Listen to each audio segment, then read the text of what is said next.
Ever hear of shiny object syndrome? Usually it's said to refer to those who see something new and have to have it, only to get bored with it once they finally attain it.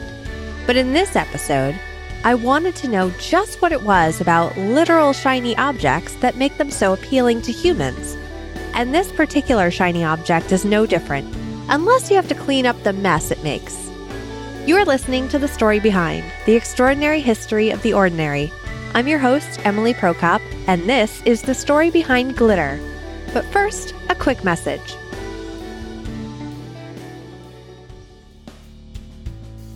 If you're listening to this when it comes out, there is only one more day to vote for The Story Behind for Best Series for the 2019 Webby Awards. Voting ends April 18th at 11:59 p.m. Pacific Daylight Time. And as of right now, The Story Behind is in 4th place. It really is an honor just to be nominated, and I had a really great time in the 2 weeks between finding out I was a nominee and when voting closes. On April 23rd, we'll learn the winners of both the award voted on by you and the Webby voted on by the Academy of Digital Arts and Sciences. No matter what happens, I want to thank you for sharing The Story Behind with all your friends and family, writing heartfelt emails, following The Story Behind on social media, being an executive producer on Patreon, and showing support in any way you possibly can. And as I like to end every episode with, thanks for listening. Even though it's not quite the glitter we know today, our cave-dwelling ancestors seem to have an affinity for making their drawings sparkle by using tiny flecks of mica or pyrite, which is also known as fool's gold. In fact, mica was used in art in ancient China, Greece, and Rome. Ancient Egyptians, in particular, used shiny minerals in cosmetics as well. As the centuries progressed, glass became the most popular material to ground or powder in order to make what was known as diamantine. This is considered the first instance of glitter, although the plastic glitter we know today is said to have been invented in 1934 by machinist Henry Rushman. Prior to World War II, the biggest manufacturer of glass glitter was produced by Germany. It was a popular decoration around Christmas time, especially on ornaments. But during World War II, glass glitter was harder to come by, and Rushman decided to repurpose plastics and scrap metal. He ground it into a fine powder that glistened when it caught the light, and his company, Meadowbrook Inventions, is still around today and still produces glitter. It has since gone from being made out of scrap materials to being cut from sheets of thin plastic or foil covered in aluminum.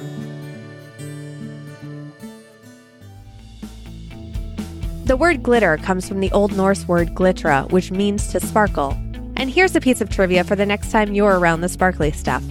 All the glitter that has been created in modern times is still around and will continue to be around for a while. It's said modern glitter takes about 1,000 years to biodegrade, but as environmental advocates will tell you, that's not necessarily a good thing. Plastic glitter is defined as microplastic by the National Oceanic and Atmospheric Administration. The same category microbeads in shower gel was considered before they were banned in the United States in 2015.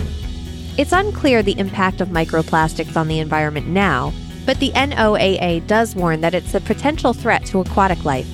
But some manufacturers have started offering glitter that's biodegradable.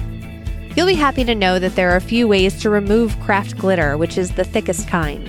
The reason it seems to stick to everything in sight is because of static cling, which can be remedied by soap and water or with a fabric softener sheet. Because of its ability to stick to everything, it's even been considered as forensic evidence in a trial because of it being found on the suspect and at the crime scene. We talked earlier about shiny object syndrome, and many times it refers to something that's simply new. But there's actual science behind why humans are naturally attracted to glitter and things that sparkle. A study out of Belgium found that we're attracted to it not because it's pretty, but because of the fact that the shine of glitter reminds humans of water. We gravitate towards shiny or glossy items more because of this instinctual desire. The study used 6 different experiments to test this hypothesis, including separating participants into 3 groups. One group was given crackers without any water, one group was given crackers and water, and the third group, known as the control group, was given neither. All 3 groups were then shown photographs on either glossy paper or matte paper. While all 3 groups preferred the photos on glossy paper, the 2 groups that ate crackers rated those glossy photographs more attractive.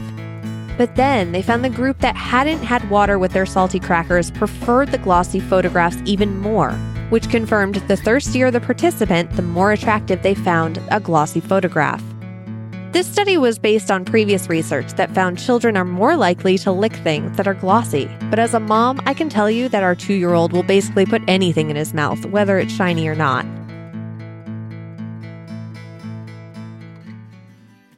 Information for this episode was sourced from Wonderopolis, Mental Floss, The New York Times, and more links which can be found in the show notes at thestorybehindpodcast.com. I wanted to thank listener Carrie for a correction to the story behind Toto by Africa, in which I mentioned the bassist of Toto was Jeff Porcaro, but Jeff was the drummer and it was his brother Mike who played bass. Thank you, Carrie, for pointing that out to me. This week on Trivia Tuesday in the Story Behind discussion group on Facebook, Moxie posted mammals are less colorful and less able to see colors than reptiles, birds, and fish because the tiny earliest mammals were nocturnal, so they wouldn't have to compete with dinosaurs. John posted, he shouldn't stay up past midnight. And Glenn posted, the mother of Huey, Dewey, and Louie, Donald Duck's nephews, has a name, and it's Della Duck. If you'd like to talk about trivia you pick up during the week and have it read on the show, join the Story Behind discussion group on Facebook. This episode was brought to you by the Story Behind executive producers, who support the show through the Patreon page at patreon.com/thestorybehind, and who get access to the full scripts of these episodes before they even go live, and a bonus episode every month. Thanks for listening.